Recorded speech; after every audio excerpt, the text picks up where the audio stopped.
Viva la Libertad, Latin America and the Age of Revolutions, reflects on the struggles for independence that spread across Latin America in the early decades of the 19th century. In many ways, the fight for liberation has never ended.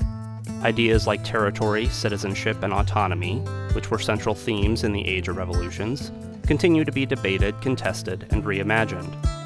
At the same time, the roots of these struggles extend much farther back into the past.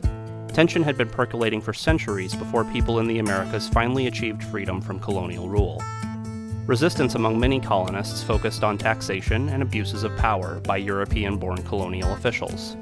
Others argued against slavery and the racial hierarchies imposed by the Spanish and Portuguese.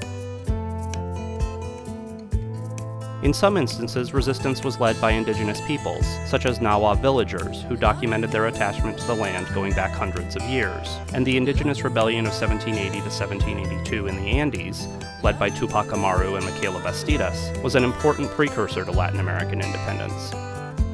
These independence movements didn't occur in a vacuum.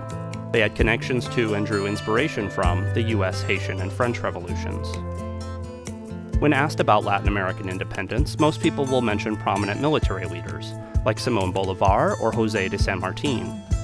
But millions of everyday people were involved in these fights for liberty, from Mexico all the way to Chile. We've tried to highlight people who are perhaps lesser known and deserve wider recognition, including feminist thinkers, priests and parishioners, herdsmen and cowboys, printers and readers. Colonizers used maps to administer their colonies. Later, the liberators used maps to create the boundaries of the new countries emerging from colonial rule. In this exhibition, we've drawn from the Newberry's extensive collection of maps to help tell this story. Border disputes and territorial negotiations occurred before and after independence, and the new nations also had to fend off US and British attempts to dominate the Western Hemisphere while tackling complicated questions of citizenship and participatory government.